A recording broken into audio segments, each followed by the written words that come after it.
It would work if I had the mic on, am I right? All right, welcome in, everybody. My name is Jason Lyon, Mr. America, the Bearded Truth. Hope you guys have been well. This is the Friday night show, wrapping up the week. We've had some troubled waters over here at Muddy Waters throughout the week. Both Spike and Matt have medical reasons for not being able to do their shows this week. So I hope you guys will join me in the best of thoughts, wishes, and prayers for those two to recuperate and be able to come back and provide the great content that they've been doing week in and week out for long ass time. While we're talking about them, and pardon me, while we're talking about them, I do want to give a thanks to Muddy Waters Media for allowing me to come on here, use the platform, be able to talk to you guys, and be able to share my thoughts, my opinions, and my views on the things that are happening in this country and around the world, and be able to bring things back to liberty by utilizing the platform. So big thank you to them. I want to give a big shout out to everyone out there for coming in here, for joining in, for sharing this out, giving support. I love you and I adore you, and I thank you so much for spending your time, taking your Mondays and Fridays to spend it with me, Mr. America, the Bearded Truth, Jason Lyon. If this is your first time coming in here, I am your neighborhood friendly libertarian, talking to you guys, like I said, about the politics, the social issues around this country and around the world, to bring it back to you, the individual. And so tonight's show, we once again have it packed. We got it packed, guys and gals. I don't want to be offensive. We do have over there in the Supreme Court was talking about bump stocks. So we got to cover a little bit of that. It was more of a rejection, but nonetheless, we'll talk about that. Alex Jones has been making the news because he had to have his dissemination about the Sandy Hook shooting and that whole entire fiasco. And so that is something that as a content provider, this is something that it's important. It's vital with the way that this goes through for the future of me, for the future of Spike, for the future of Matt, for the future of anyone who produces content. This is a big story, and so I hope you guys aren't going to go to your gut feelings on this, but instead allow it to allow me to bring this to you guys, to make sure that you guys are of sound mind when you're thinking about this. We're going to talk about Trump, of course, and his threat to shut down the border and remove avocados within 3 weeks. The hysteria, the media, just outrage that ensued from that. So we got to talk about that. We're going to bring it back here to Greenville, South Carolina, for a story about a woman who was charged for a situation from back in 1990. This is a big case because we'll get into that. Julian Assange is being brought up, and we got to talk about him because that's, of course, Julian Assange, big guy, big character. Jussie Smollett, still making it to the media airwaves, and this time it is not just him that's getting it, but also Fox, Kim Fox, not Fox News. And so we'll talk about her, and we got one more story about something that the Republicans did in order to help out healthcare in this country. That's right, Democrats, you guys don't get to do all of the help, and the last thing that this might be the big, this and the Alex Jones are going to be the two big ones. If you guys would listen to Dave Smith, part of the problem, you guys might have already seen this information, but Ben Burgess, the author of Give Them an Argument, Logic for the Left, he talks about he tries to make an argument that taxation is not theft. And so I want to take my time and use a little bit of the show here tonight to be able to break this down, because taxation is theft, point blank, period. And then, of course, the Yemeni war has got to be discussed once again. So, thank you guys for being here. I appreciate you guys all for joining in tonight. And like I said, we got a lot of stuff to cover. I'm excited. I'm always excited. And I hope you guys enjoy everything that we covered tonight. I know that for some reason, and I don't know, maybe it's my settings, maybe it's something that I'm doing, I can only get one of the streams. And so right now we're coming from the Muddy Waters Periscope page. I had it to where I was getting both of them, but this time it's just one. We'll make it work nonetheless. Let me give one quick share real quick, and then we will be right as rain to go through all of the topics and all the conversations. So this gives you guys time, if you guys would like, to help share this out and to help make the platform bigger.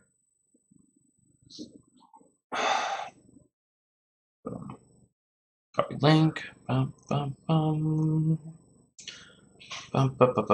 So the big stories, I think I want to get into the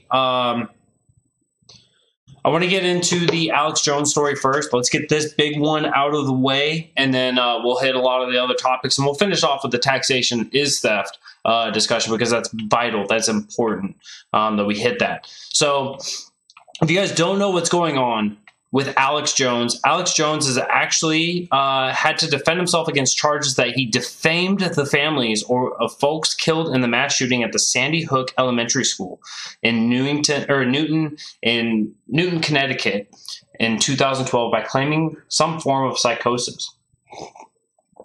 Well, if you heard that, you heard wrong, according to his lawyer.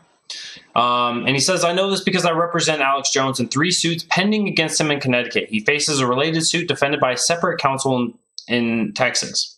Alex Jones is not psychotic. He plans to defend himself on the same grounds that protect those who take such joy in ridiculing him. The First Amendment, the right of freedom of speech. Now, what Alex Jones did, if you guys recall, most people do know about Alex Jones in the way that he took that situation, he took Sandy Hook, and he said, look, it's a false flag, it never happened, it's fake, it didn't happen, or, you know, he went off on this. In a video deposition posted online by the plaintiff's lawyers, he said he was influenced by something like psychosis when he opined that Sandy Hook was a hoax. Jones' haters seized on this hazy metaphor like starving children diving at crumbs, said the lawyer. So they took that, and they're basically trying to manipulate what he had said in order to say that the families are being defamed. And so the victims, the families of the victims, mouth vomit. The families of the victims, welcome in, Batman. They are being defamed. They're being attacked. They're being victimized by what Alex Jones had said. And now, certainly, I don't agree with Alex Jones, and that's well within my rights, and he's well within his rights to say what he wants to do, or what he wants to say.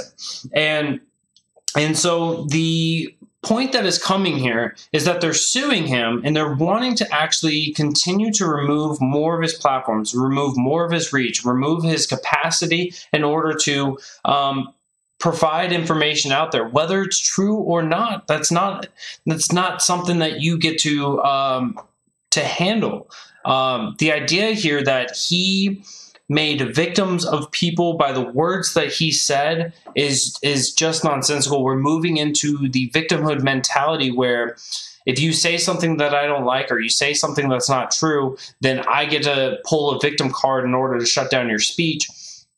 It's just disgusting, because think about it like this, right? When it came to the Russian collusion story, right? The thing that started back in 2016, Trump got elected. Russian collusion was the only reason why it came out. There was every media platform out there was discussing this, right? Rachel Maddow was very famous for pushing the conspiracy theory that Russia and Trump were getting involved with one another, and that's why Trump was here, he was just a Russian puppet. If this were to stand with Alex Jones, then Rachel Maddow would no longer be allowed to under the same legislation, under the same movement, under the same crimes, she would not be allowed to be able to sit there and have her show anymore. It's okay to be wrong, all right? It's okay to put out misinformation. And it's okay for me to call you out on putting out bad information. I've been a loud, vocal antagonist, if you will, of Alex Jones, because Alex Jones does push out a lot of conspiracy. He puts out a lot of lies. I reject him just as much as I reject Rachel Maddow. And I don't want to see, just because they push false stories, they claim there's false flags, they claim that there's a manipulator, there's somebody being a puppeteer and somebody's being a puppet, and doomsday is coming because of this, that, and the other. I don't want them shut down for it. I will happily tell anyone and everyone that would listen to my voice that they are not somebody you want to listen to, because they are ridiculous. They are conspiracy theorists. And there may be some of the stuff that they say that may be true, but that doesn't make all of it true. And so there has to be discernment. That is something that is required if the First Amendment is going to stand. And I'm not going to say because some people are incapable, or some people refuse, or some people don't want to, or some people are just too lazy to discern information, that we get to go, every single reporter, anyone who talks about anything must be 100% factual in every instance. That would remove satire, that would remove comedic, or that would remove comedy, and that would certainly remove anyone who's trying to get involved, get started up in journalism, and just doesn't have the same capacity as big news or big media sources to make sure that they are getting accurate and vetted information. So this entire thing with Alex Jones is really something that should scare anyone. And this is something that the lawyer was talking about, and I already had this opinion before I read it, but this really solidified for this. Folks should spend a lot less time, here he continues, folks should spend a lot less time taking shots at Alex Jones and more time wondering what makes Jones possible. It's the same sort of question Trump's haters ought to ask. Millions of voters and listeners flock to these men not because they're crazy, but because they offer alternatives to mainstream narratives that fail to resonate with folks who have little to gain from tuning in to CNN, MSNBC, or reading the pages of the New York Times. Right? These are all, those three organizations that he presented all push the narrative. They all push the Russian Trump narrative for the entire 2 years. And so this gave them somebody else on the other side. So we got to, you want to have people be able to get whatever it is that they want to. That's a part of capitalism, but it's not up to us to shut down somebody because we don't like them. He continues, before I chose to represent Alex Jones, I ignored him. His views were too extreme for me and for me. He wasn't a figure I hated. He just didn't matter. He was the town crier warning the end is nigh. Now I defend him from you who want him silenced, because you scare me more than he does. There is no mob quite so terrifying as a self-righteous mob. Suppressing speech because it offends a majority of folks gives the power to censor speech. We're close to banning speech simply because it's hateful. Even Mark Zuckerberg now wants new legislation to limit speech. We've gone from wanting information to be free to fearing the heterodox. What motivates hate is fear. Alex Jones and his listeners are afraid of what this country is becoming. You are afraid of Alex Jones and his outlandish conspiracy theories. I'm not afraid of him. You're more alike than you think. Fight your differences out in the marketplace of ideas, but let's not fall down to the bottomless pit of censorship. Alex Jones is not psychotic, and neither, I suspect, are you. Although some days I'm not sure about either of you. And I think that right there is spot on. Alex Jones is not psychotic. He does go on psychotic rants. Doesn't make him psychotic. We can question his mentality another time. And neither are we. But that doesn't mean that we should be silencing one another. And I think that that's a really, really important thing.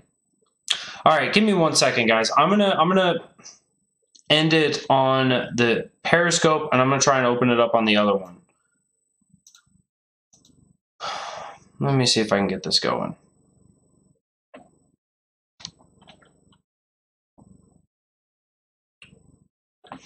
All right. It looks like it might be working. Let me see if this is. But the Alex Jones situation, why is that so important? Why is that so vital? Is because if we allow this censorship to happen, if I misspeak, if I offend somebody, if I say something about a war, if I say something about an actual situation, so when I talked about New Zealand shooter, if I were to say something that was inaccurate and then somebody felt victimized by it, my platform could be taken down.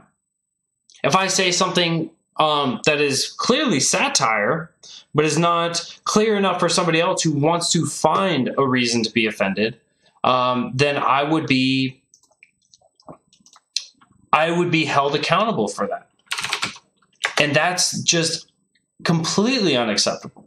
I should never be shut down because I say something that is satire based.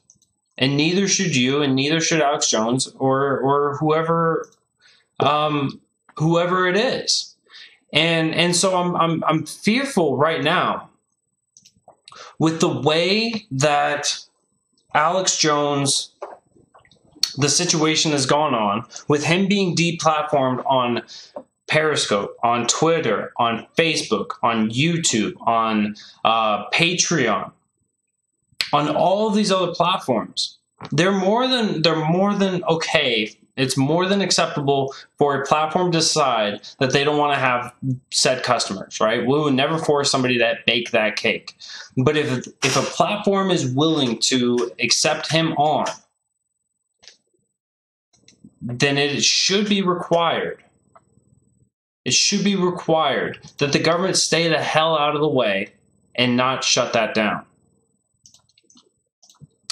And I don't know. I hope that this is resonating, that whether your gut feeling on him is that he's a good guy, he's an honest guy, he's a bad guy, whatever it is, I think that we should look at it in the grand scheme of things and just accept. I don't have to like him, I don't have to accept him, but at least let him be. At least let him be. So I want to move on. The Supreme Court. This is something that actually shocked me. So the Supreme Court rejected gun right advocates over the bump stock ban. So the bump stock ban, in which the president, the commander-in-chief, the 45th president of the United States decided by whipping his pen around in enough circles and lines and dashes that he was going to turn thousands of Americans into felons overnight by putting in a bump stock ban, by actually legislating more gun control than what President Obama had ever done in the past. Did I just lose everybody? Hold on. All right, we're good. So President Trump had actually enacted more legislation with one single bill that had more gun control than any gun control that was put in place during the times of Obama. These are not facts that I enjoy. These are not facts that I boast, but these are true. And so when it comes to this, there was multiple plaintiffs, and there was a group of them, including the Firearms Policy Foundation, that were challenging and trying to freeze this ban while the lawsuits go into place in order to prevent it from coming into effect. Now, the Trump administration is saying that they're not going to actively go out and search for Americans who have bump stocks, but if you are found to have one, you will spend up to 10 years in jail for merely owning and possessing a weapon. Now, possessing an accessory to a weapon. Now, I'm not somebody who owns a bump stock. I am not somebody who has ever used a bump stock, with the exception of I have used my finger on a trigger, which is all you need to make a bump stock, or to emulate a bump stock, if you will. But this doesn't mean that a mere possession of a piece of plastic, of a rubber band, of household objects that you can put onto a firearm in order to have its recoil help fire off the next round means that somebody should be in jail for the next 10 years. It's amazing that when we look at one of the common arguments for gun control or against gun control has always been that why are you going after the rifles? They're such a small, insignificant portion of the violence that's being committed, right? That's it's about 5% of the homicides are committed in this country each year are done with rifles. And yet that has been the tip of the spear as to where the gun control left has been moving towards. That's what they've been going after, right? They've been saying these are weapons of war, despite the fact that the AR-15, usually the topic is on AR-15. They say that it's a weapon of war, despite the fact that there's not a single war out there being fought with the AR-15 in the history of the AR-15. They say that these can be fully semi-automatic in accordance with CNN and some retired general or something. They put out a lot of atrocities, and at the end, when somebody looks at the statistics, they say it's less than 5%. Why are you going after those? Why aren't you going after handguns? Why aren't you going after semi-automatic handguns? That's where 70% of homicides are being committed by. Why don't you go after those? And so when it comes to this bump stock ban, the bump stocks are even less than that, because you're not going to put a bump stock on most pistols. You're not going to put a bump stock on most rifles. A bump stock is on a portion, a fraction of the weapons, the firearms that are being used out there. And the bump stocks actually, by their structuring, help the weapon jam up quicker. So we're going after the shadow of a shadow. Welcome in, Lynn. And so they're going after the smallest thing. And for President Trump to come out there and push this ban, I actually agree with these groups in trying to freeze it. And there's only 2 Supreme Court justices.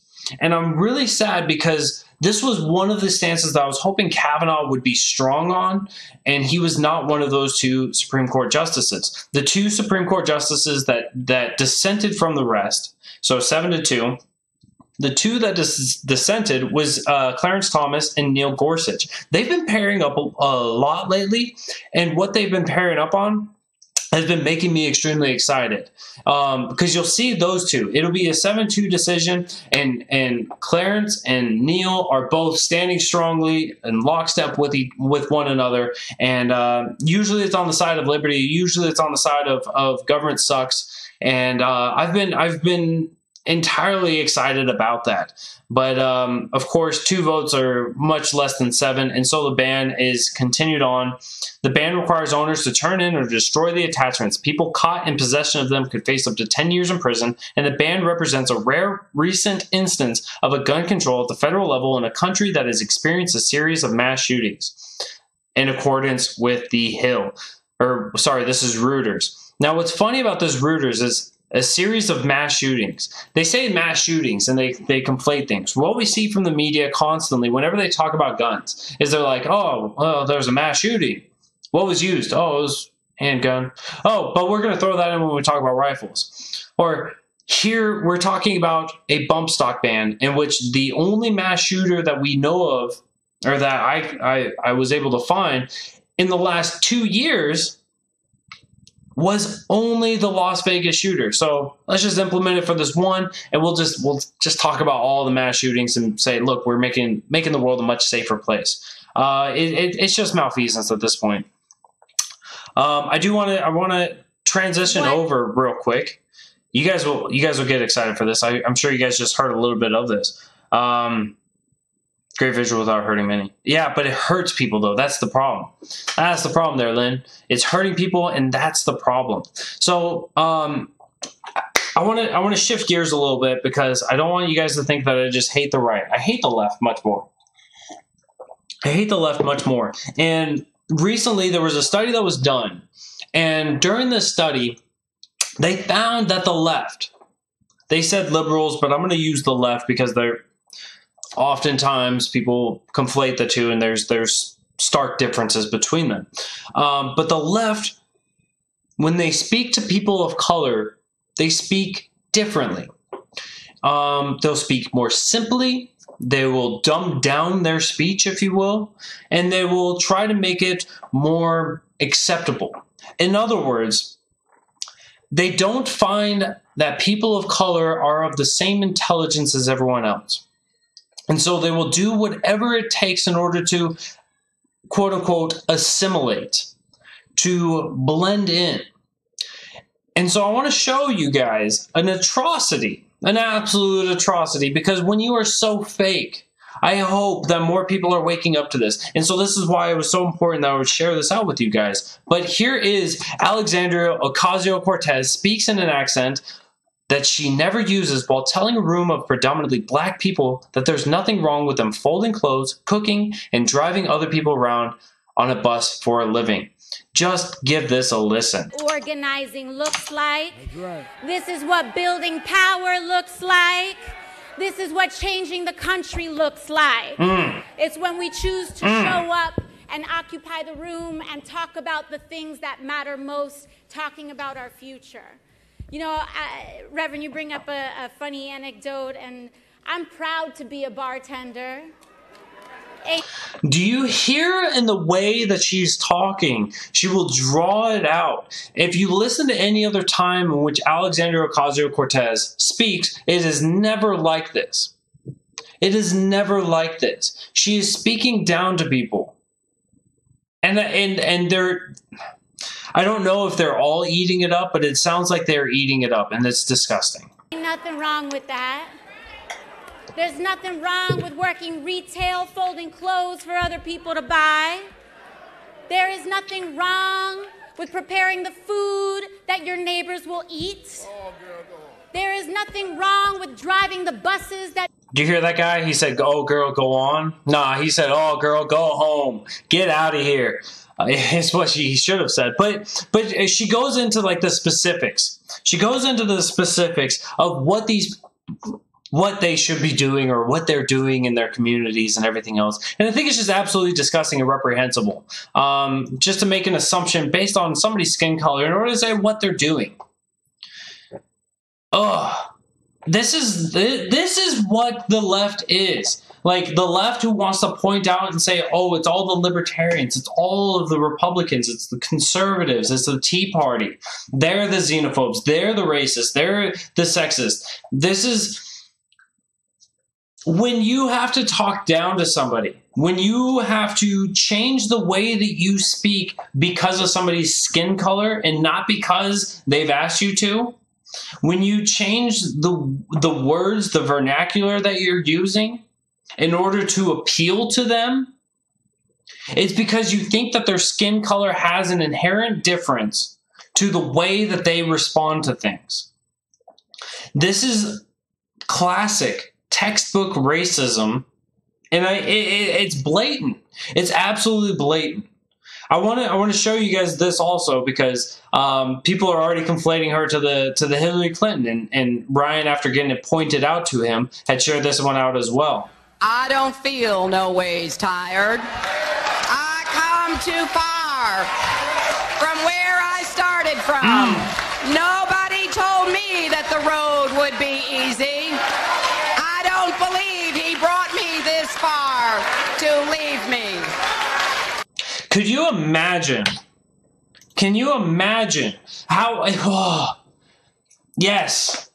We know that Hillary Clinton has done this. Hillary Clinton, the same woman who went on the radio, and she was sitting in the booth with the show hosts, and they were all people of color, and she was sitting there, and they were like, "What's something that you always have in your purse?" And she casually goes, "Oh, I've always got hot sauce." And the host chuckle. They laugh. It's a little bit of an uneasy laugh, but they laugh. Actually, let me pull that up for you guys, because this is stuff that you guys have to see. And I'm sure a lot of you have seen this, but I'm hoping that maybe at least one of you have not. Oh. So, yeah, here we go. Sorry for the ad. No more questions. questions? Oh, no. No, she has to go. What's something that you always carry with you? Hot sauce. Really? Yeah. Yeah. Really? Are you getting information right now? Hot sauce. Hot sauce in my bag, swag? Hot sauce. Really? Yes. Now, listen, I yes. just want you to know, people are going to see this and say, okay, she's pandering to black people again. Okay. Is it working?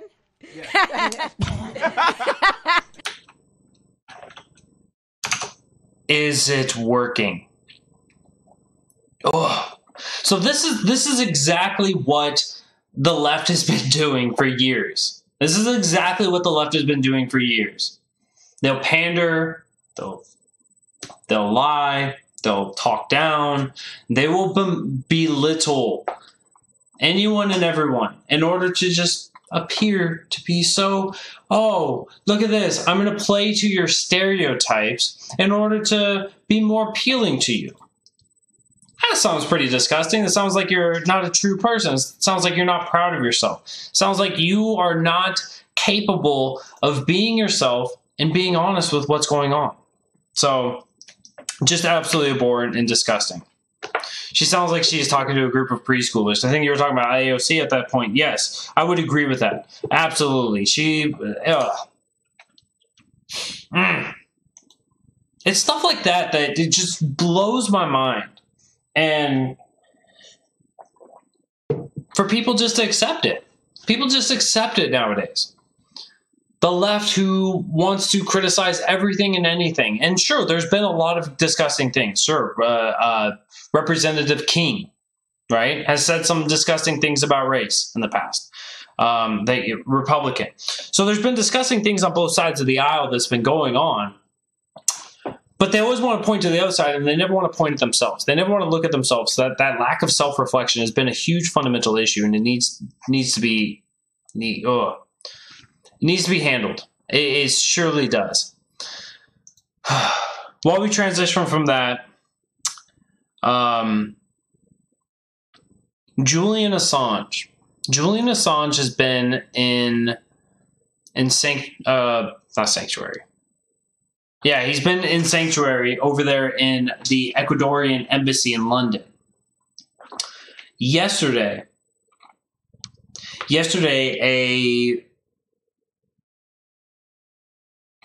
a Twitter account from WikiLeaks said that he will be ousted from that embassy within hours to days. A high-level source, here's the tweet, a high-level source within the Ecuadorian state has told WikiLeaks that Julian Assange will be expelled within hours to days using the INA Papers offshore scandal as a pretext, and that is already in agreement with the UK for his arrest. So Julian Assange, who's been spending years inside the embassy, with very little contact with his wife and children, who has had accusations and allegations pushed against him while he's been in these embassies in order to try to push him out, is now being charged with these INA papers. The problem with this is that the move was an attempt by Ecuadorian President Lenin Moreno to cover up activities related to his use of an offshore tax haven created by his brother. This leak has sparked congressional investigation into President Moreno for corruption. Moreno can't be summoned for a criminal probe while he remains president. Why did that page just go away? That's some bull. Let me pull it back up. So, Moreno can't be summoned for a criminal probe. Why is this doing this to me right now? While he remains president, he is currently being investigated, risks impeachment. Assange lawyer said this week, according to the blog post, that the former editor has nothing to do with the so-called INA papers, which triggered the investigation. So, for a while, it's been publicly known that Julian Assange has not been involved over there at WikiLeaks, or he has not been the editor. And with him not being an editor, he's not seeing a lot of this information come through. He's not vetting it. He's not making sure he's not picking and choosing what's going out there. He's just sitting in the embassy. And so if they're able to pull him out on these accusations, then what we're going to see, what we are going to see is he's going to go through all of these different, he's going to go and he's going to face all of the different countries that have placed accusations against him, and he's going to probably be facing life in prison multiple times over, including here in the U.S., because last year under seal in the U.S., he has been facing charges. Sorry, Assange faces charges filed last year under seal in the U.S. and has been battling attempts by the Trump administrations to extradite him to the U.S. So President Trump, a man who's been against leakers entirely, it is no wonder that he would go after Julian Assange, even though Julian Assange himself has been one of the guys that's been helping this out. He helped him get elected. Let's be honest. If we all remember back to the August to the September and the October of 2016, we remember that WikiLeaks was a vital part for a lot of people being able to push out information that was both vetted and accurate and honest about the Hillary Clinton Foundation, about the Hillary Clinton team, and the campaign overall, as well as some of the key people surrounding that, and being able to uncover the truths that have been there, which drove an even heavier stake in the heart of the Hillary Clinton campaign, despite the fact that she was one of the two worst presidential candidates in history. All right, I want to read this comment real quick. So this is, what she's doing is taking what is just normal behavior and blatantly converting it to advocate the balkanization of people. I was literally looking at the poster at work that read, "If you see any evidence of bias or hate, report immediately to the bias task force." What in the flying fuck does that even mean? I feel like they're hateful towards you for reading that. I have no idea. I have absolutely no idea. What the hell is a bias task force? They seem biased against hate. But I digress. I digress on that. So I'm worried about the Julian Assange thing, because something that's been clear from President Trump and from a lot of the presidents and a lot of the government officials is that the Julian Assanges, the Edward Snowdens, these are all people that need to be taken down. They need to be thrown into a cage and locked up for long periods of time because they've released information about the government. While I understand that is in the interest of the government, which one is more in line with what the founding fathers wanted and the purpose and the tenor of what the First Amendment is about, right? To redress your grievances. Releasing information that is honest, that has been vetted, and that does not put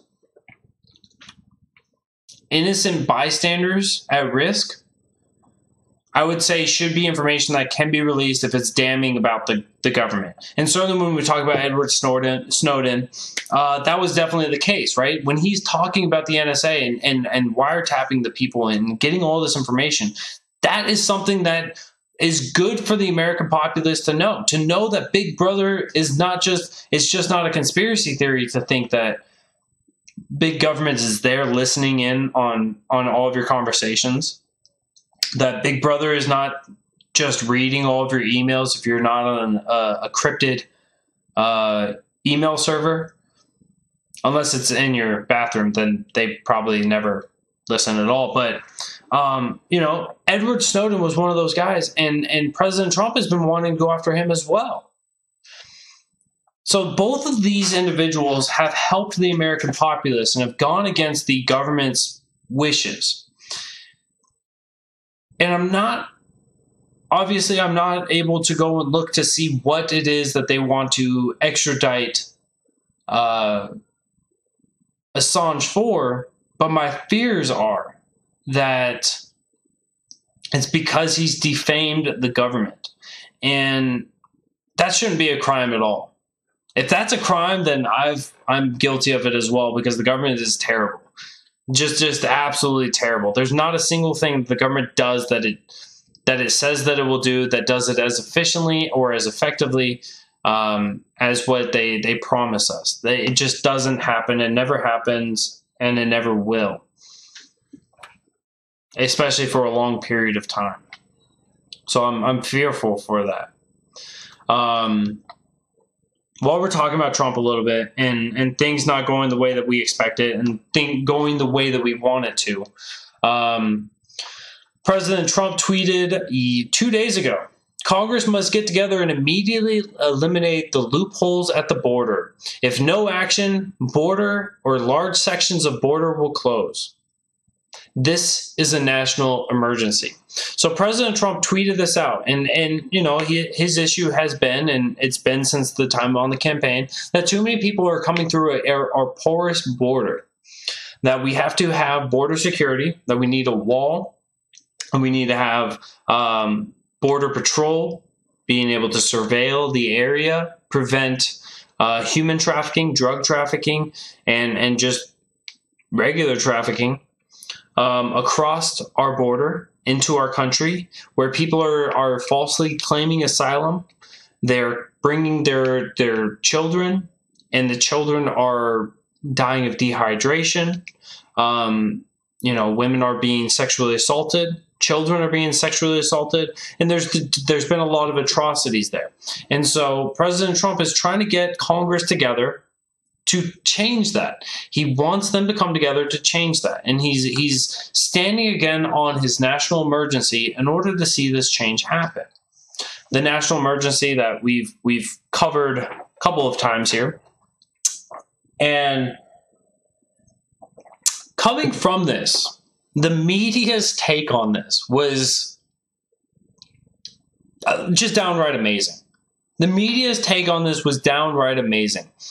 Between some of the stories that the actual media was covering, and then the late night show hosts were talking about it, and this became a quick wildfire, a California wildfire across the social media platforms, that this would mean that in 3 weeks we would be without avocados. How are the millennials going to survive? And it clicked for me.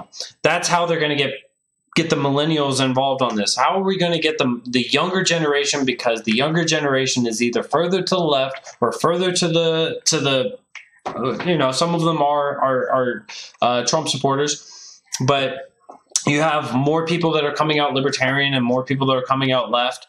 And how do you get them involved on this? And if you get rid of avocados, if you don't have any avocados, you can't have any avocado toast. And we don't want to see problems solved like that. We don't want to see people be able to go without their avocados. And I had one of my friends on my Facebook page say that avocado is an honorary meat substitute. If avocado is anything more than just something that holds down your trash bag at the bottom of your trash can, you're not using it right. It doesn't belong in your house. And so the media got everybody spun up about this. My wife is still angry at me for talking trash about the avocados. But if that's the best reason why the media says that we shouldn't be shutting down the border, kind of shows you that they aren't paying attention. Kind of shows you that how honest that of a situation that they really think that this is. And I hope for one day they can come together and come out with some logical crap. If you want to make the world a different from what it is, you don't use avocados as the grand plan, if you will. But honestly, President Trump did go down to the southern border today. He had a nice meeting where he had many officers. It went to California. He had some of the officers, the Border Patrol agents, and Secretary Nielsen down there. they spoke about some of the atrocities that are going on. They spoke about some of the anecdotal stories that have been going on where Border Patrol agents have been saving people's lives and helping out and supporting and calling out for against the sanctuary state itself.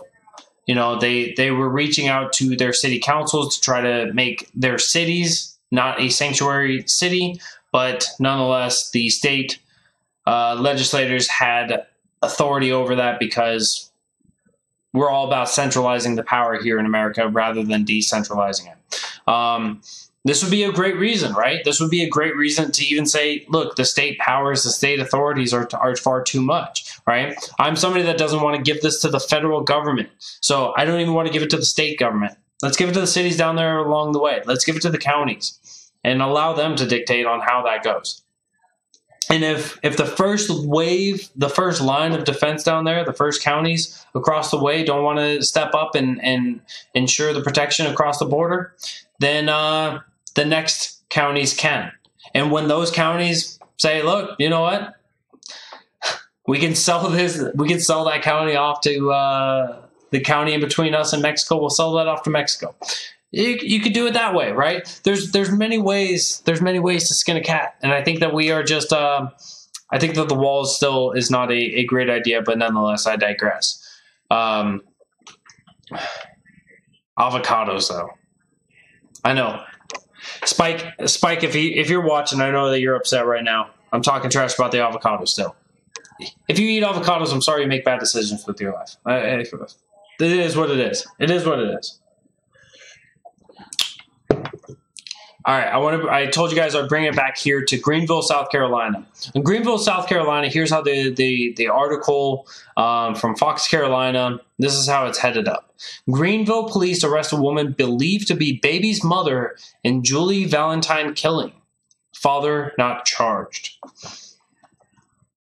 So a woman is believed to be a baby's killer, her own daughter. Why is this so important? Well, this is actually a 30-year-old case. On Thursday, Greenville Police Chief Ken Miller announced an arrest on Julie Valentine's case. Police said they identified and charged the mother in the nearly 30-year-old case after tracking down the father through DNA. Julie Valentine was the name the police gave a newborn baby girl found dead in a Kenmore vacuum cleaner box in a field in February 1990, off the road now named Verde Boulevard. The box was covered with beddings and rags. And you can look at this, and it really was just a vacuum cleaner box and a baby thrown inside. Julie Valentine went on to become a symbol for child abuse prevention in Greenville County, and she actually has... there's a Greenville-based nonprofit that helps victims of sexual assault and child abuse that actually renamed itself to be Julie Valentine. The way that they found this out was that they had found the father's DNA, got in contact with him, and then he was able to give information to be able to find the mother. Now, why is this important? Why is this vital? Why did I think that this was such an important story to talk about? Because if we look at what happened in Virginia, if we look at what was happening in New York when it comes to the abortion bills, when you have the legislators saying, we're going to let all this to go through. We haven't had Cuban cigars for 50 years. I can live without Mexican avocados for a couple of weeks. Thank you, Matt. Why is this so important? Because when you had Ralph Northam actually talking about infanticide, what is the difference between leaving your child in a vacuum cleaner box in the middle of a field and having your doctor and having the mother have a discussion about, should we save this child's life sitting out there that's outside of the mother's womb that should be taken care of? What is the difference? There really isn't one. One is neglect by one person and the other is neglect by medical team and the mother. I look at this situation, I fail to see a difference between the two. So if we're going to hold people accountable, and I think that this was absolutely the right decision, was to go after and to charge the mother for the killing of of a child that is incapable of being able to take care of itself, then the same should be done for any mother and any doctor that says, look, we wanted to abort this child, but the child wasn't aborted. The child is alive sitting here on the table next to us. I'm not just going to make it comfortable and just let it starve or let it die. I'm actually going to save its life, because even though I tried to murder it, I failed to do so. So that doesn't justify me murdering it or attempting to murder it again. And this time through neglect. It just speaks so loudly.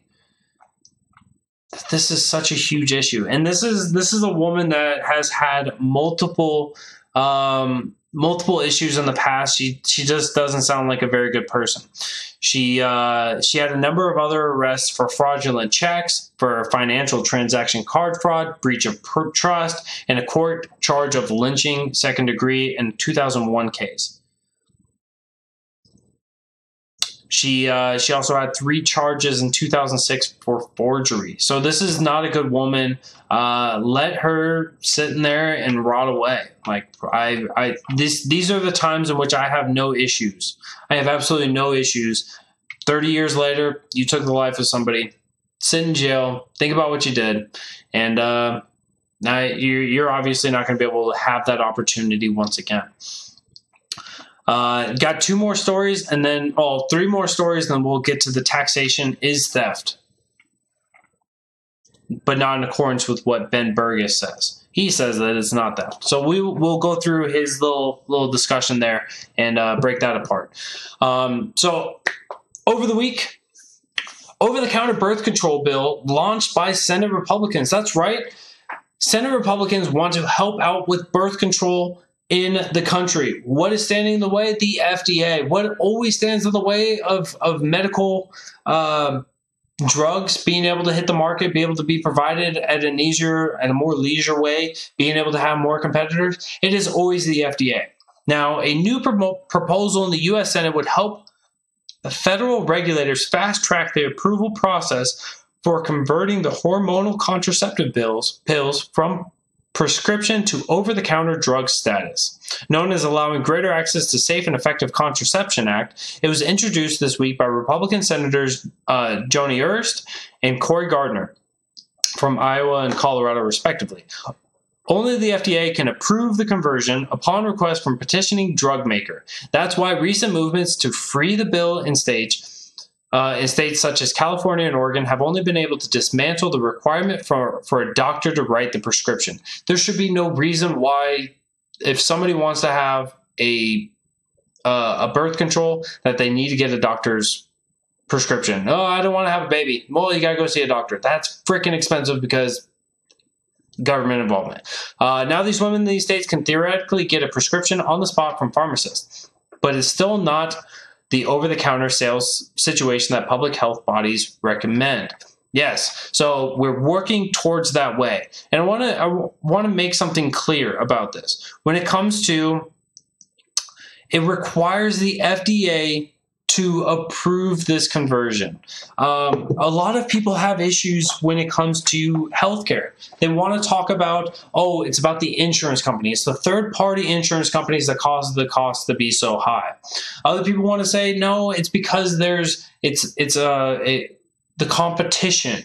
It's because we don't have single payer. It's because we don't have Affordable Care Act in its entirety. It's because of this, that, and the other. Whatever it is, we don't have national health care. Whatever it is, there may be some truth to a little bit of those facts, but the biggest portion of what has caused the atrocities is not only the legislation that's been put into effect, and we talked about the certificate of needs before, and we've talked about some of the acts that have been passed, such as the COBRA Act and the Affordable Care Act, but it's also this FDA.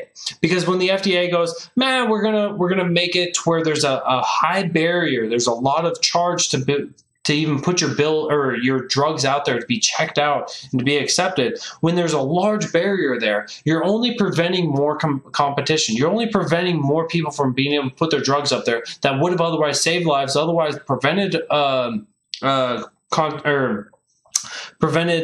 babies from being formed.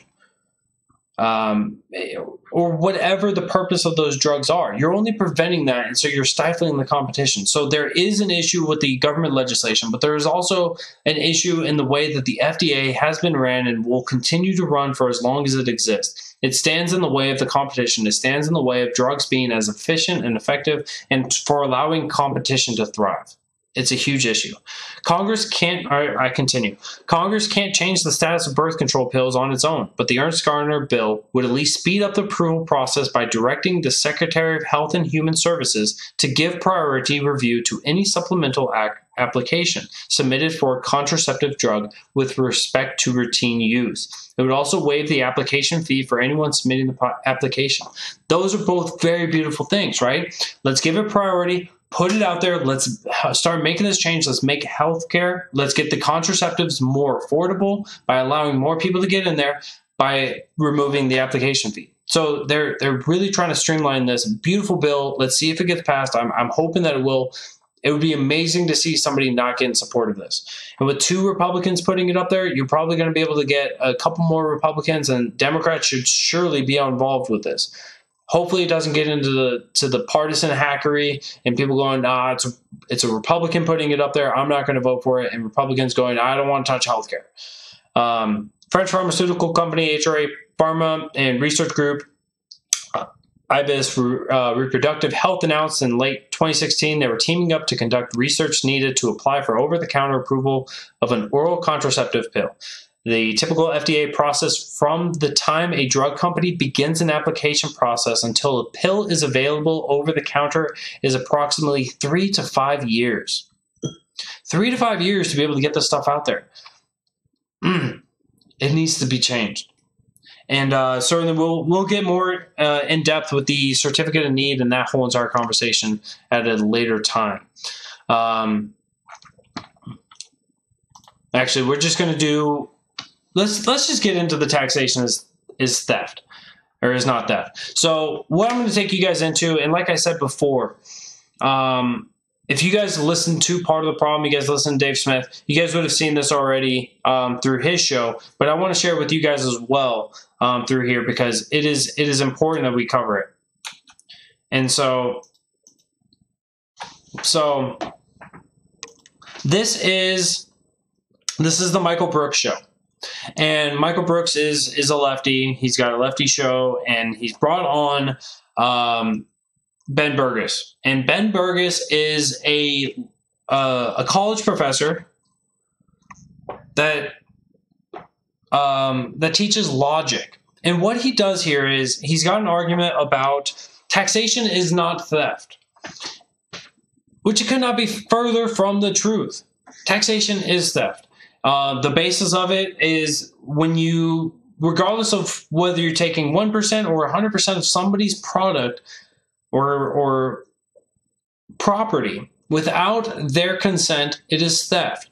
Let's see if he actually handles that idea at all.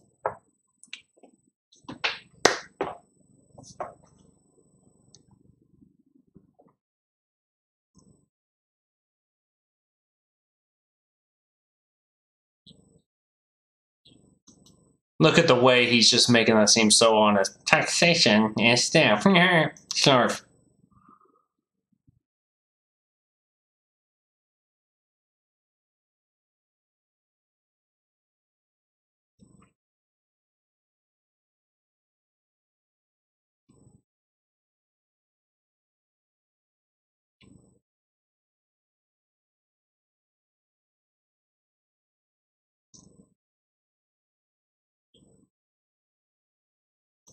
Basement dwelling libertarians. Yes, that's right. Let's not go after the people. Let's go after the argument. Oh, sorry. Logical fallacy from the professor there.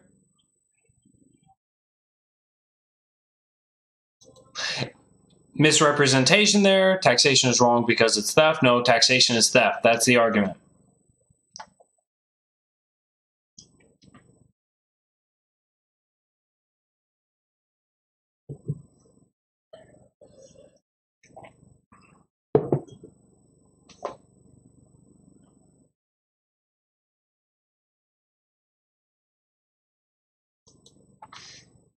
So he takes that argument, he takes the Medicare for all, and he says, look, you're going to pay less. And so if you're going to pay less, it's not theft. It's not theft, guys. We're taking more money from you because you're paying that to somebody else. So we're going to take less from you, and we're going to try to give you a better service. Well, if I don't consent to that, you're still taking from me. So if I'm paying, right? If I'm paying my mechanic to fix my car, I have my mechanic. I like this guy. This guy does good work, and I keep paying him to fix my car. Every time something happens, and the government or somebody else. But let's not even use the government. If somebody else decides to come up and steal my money and take my car and do the work on my car, and they give me, or they take less money, did they have my consent? No, they did not. Did they have my permission? No, they did not. So they have not only stolen my property by stealing my car, but they also stole my money. And so he still doesn't touch the idea that taxation is theft. He doesn't touch that idea yet. And it's just ridiculous. I also like how Michael Brooks here, just sitting there on his telephone. You know, he's got to tweet up a storm. You know what I'm saying?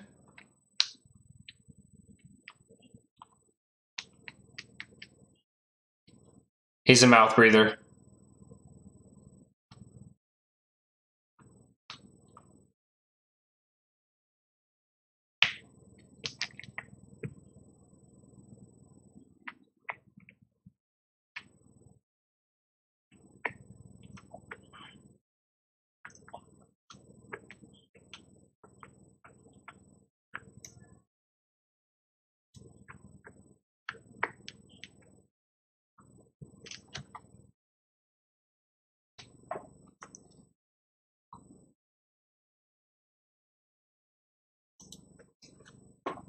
So if it's my money, even if he wants to use a Republican in order to justify this, if he wants to take somebody else and say, they said it's your money, whoever says it's my money, it means that I have ownership of it. If I have ownership of it, you don't own it. You don't get to take it. You don't get to do with it as you please and say, it was your money. I spent it. I did what I wanted to do with it. It was your car. I took it. I drove it around and I crashed it. My bad. You can't get mad. It's not theft. I declared it not theft. This guy continues on for another 10 minutes. And the interesting thing is that when it comes to the left and these topics, the simplicity of what libertarianism is, the simplicity that you own yourself, you own your property. Your property is yourself, so you own yourself again. That you have inherent rights, you have natural rights that should not be infringed. And that to infringe upon them, regardless of who you are, regardless of what entity you may deem yourself to be, does not give you the authority to infringe upon that and to take away from somebody without their consent. It is such a simple ideology, but it is consistent and it is logical. And even a professor that says that he is within the logic, or that he is a professor of logic, can't even handle a simple logical claim that is taxation is theft. Instead, he runs around and he undermines it, he cuts it down, and he tries to make it as minimized and small as, oh no. Oh no. All right. Oh, let me go back again. I'm so sorry. So here we go. Ben Burgess, I am so terribly sorry for that. we have an argument to debunk today, and that is the classical libertarian chestnut that taxation is theft. Why is it not theft? Excellent. So yeah. Once again, Michael Brooks accurately says it. Taxation is theft. He may sound like a dweeb when he says it. He may be trying to undercut libertarians a little bit, but nonetheless, he actually says it accurately. Says it accurately, right? Here's where Ben Burgess intentionally misrepresents what it is. I think judging by the reaction on Twitter, this is something that people really wanted to hear, and I think that's probably the case for a couple reasons. One of them is just that if you've ever argued about politics on social media, sooner or later, inevitably you are going to run into basement-dwelling libertarians who are obsessed with this argument. Basement-dwelling libertarians. Got to make the attack on the person, not on the argument. It's a logical fallacy from the professor of logics. Argument that taxation is wrong because it's theft. Taxation is wrong because it's theft. No, taxation is theft, and therefore it's wrong. Distinct difference, or a subtle difference, but distinct. But also, I think more substantively, it's the place where a lot of arguments with right-wingers kind of hit a wall. So, right-wingers hit a wall. No, it's where right-wingers hit the truth. They hit the basic logic. They hit the basic logic that taxation is theft. Why are you going to advocate for more of an immoral thing? Now, this is where you have to actually say, you actually have to justify it in some way. And you have to say, look, I need to get your consent. And this is where the left has always been failing on this argument, always been failing on this discussion.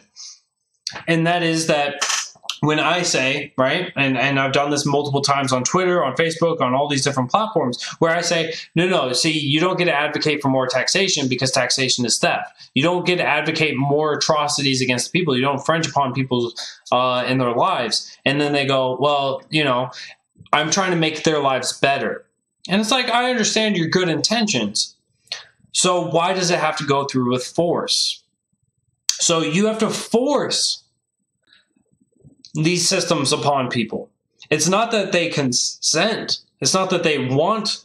They may want the system, which then they have to obviously pay for the system. You can't have your cake and eat it too. But you either pay for the system and you get involved with the system, or if you don't consent, you should never be forced into these things. And so you move it down to the argument, good ideas don't have to be forced upon you. A good society, a civilized society, doesn't force people into these things, doesn't force anyone into anything that they don't want to be a part of. And the left is completely ignoring that basic premise. One of the other basic premises of what libertarianism is, that voluntary or good ideas don't require force. So it doesn't require implementing Medicare for all by force over everybody. It means that you actually put up a better system and where you say, look, everyone gets a better quality thing here. So you would be better to come here voluntarily, get involved on this program, get involved on this side. If you can't make it work on your own, why should I have to pay for it? Why should I have to be why should we be the burden of something, especially when there's no guarantee of its success? There's only a guarantee that it will successfully cost us money. Allow for the competition to either keep your idea afloat and to better it and to crumble the competitors, or allow us to have those competitions to where if your good idea, your grand scheme of things, if it fails, it means that we still have a way to stay afloat. Instead of putting everyone's lives at risk, instead of putting everyone's health care on the line, instead, allow us to have a safety line. It's something that the left refuses because they want to force it upon everyone and take those taxes. Even if you convince somebody that if we had Medicare for all, that the amount of taxes that most people would be paying for that would be less than what they're paying right now for private insurance premiums. Yeah, so you guys can hear it now? All right. They don't care because... So he just went back into the Medicare for all thing, and certainly we got into this earlier, but so he got into the Medicare for all, and he said, look, if we're taking less money from you, and this is where I use the car analogy, the mechanic analogy, right? I've got my mechanic, Todd, and Todd's been doing my car. He's been doing good service. I trust him. I rely on him. Anytime any creaks, moans, or groans from the car, I take it to him. He gives me a good service, takes care of me. He doesn't jib me, there's never an issue with Todd. And then Bill decides, hey, I'm going to come in, I'm going to jack your car, I'm going to take the money that you were going to give to Todd, I'll give you a refund for a little bit of it, and I'll give you your car back. Todd still stole from me. He still stole my car, and he still stole my money.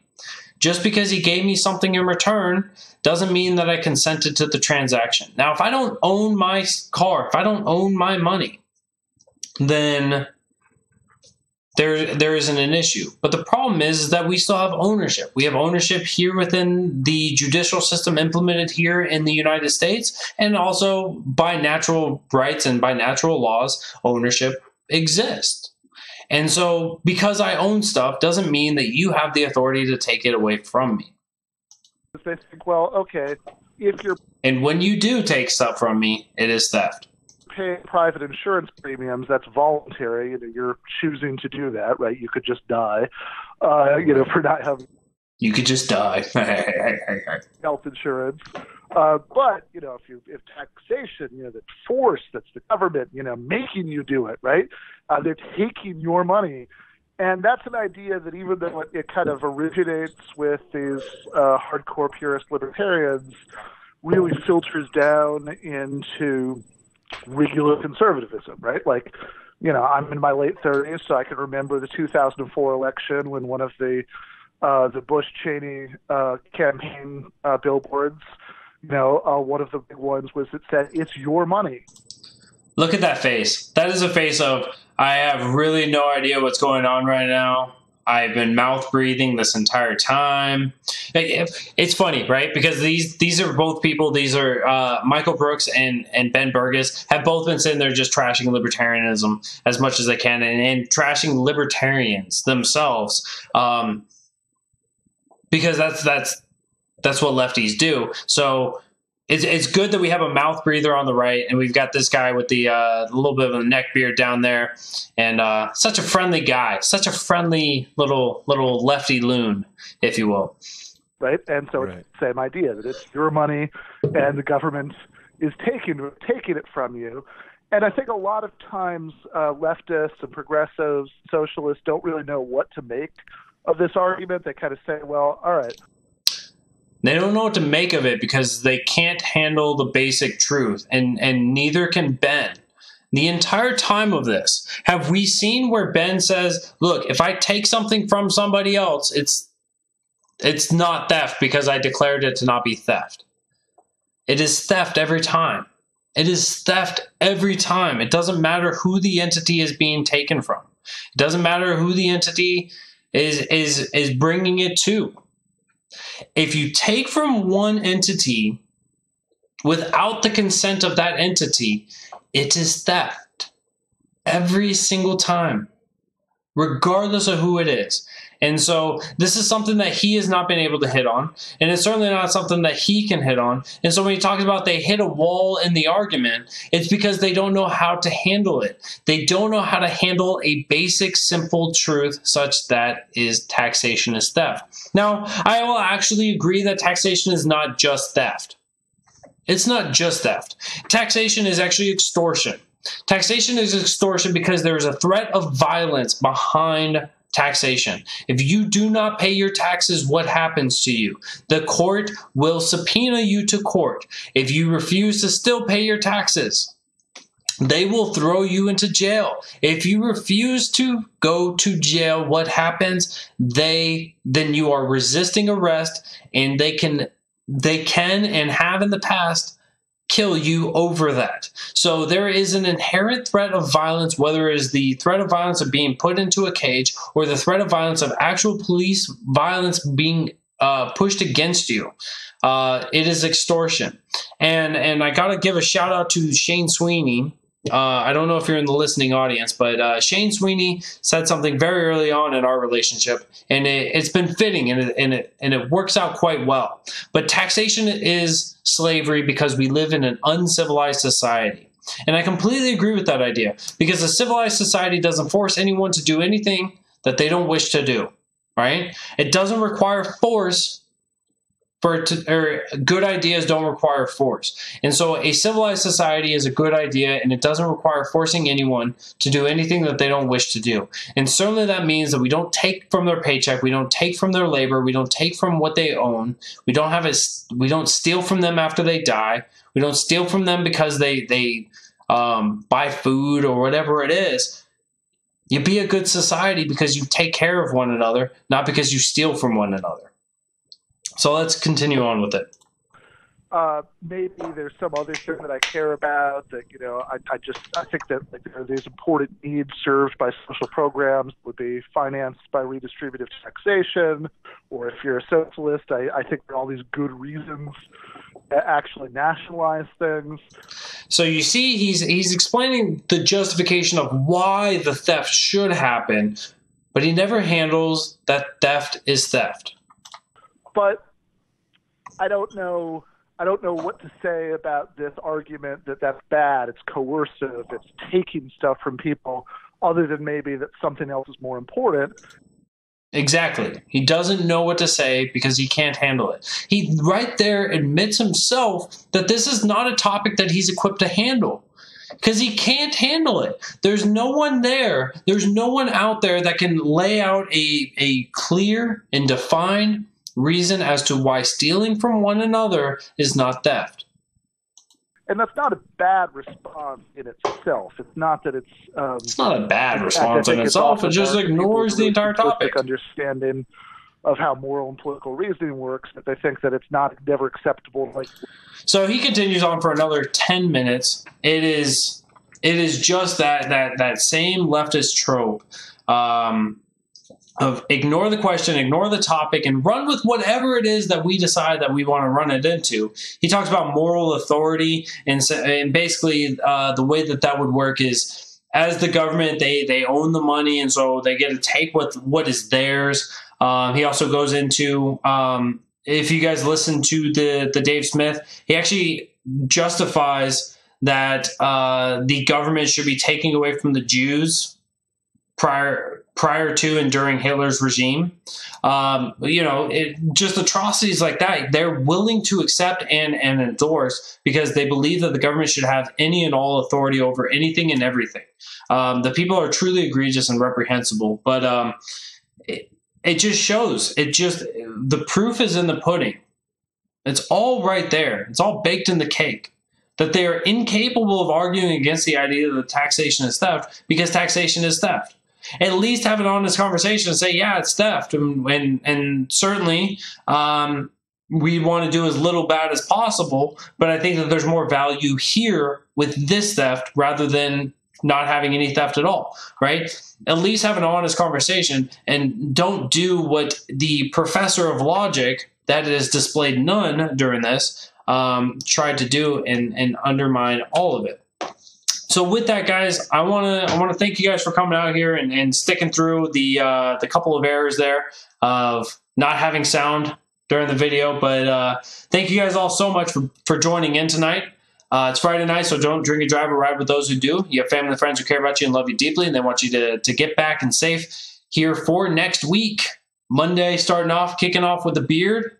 Tuesday night, you'll have Muddy Waters of Freedom with both Spike and Matt.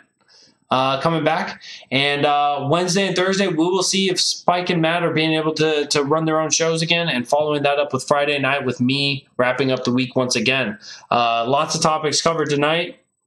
Apologize again for the couple of technical difficulties, but other than that, guys, I hope you guys enjoy your weekend. You stay safe. You guys have as good of a time as you can, and I will see you guys back here on Monday night around 7 p.m. Eastern.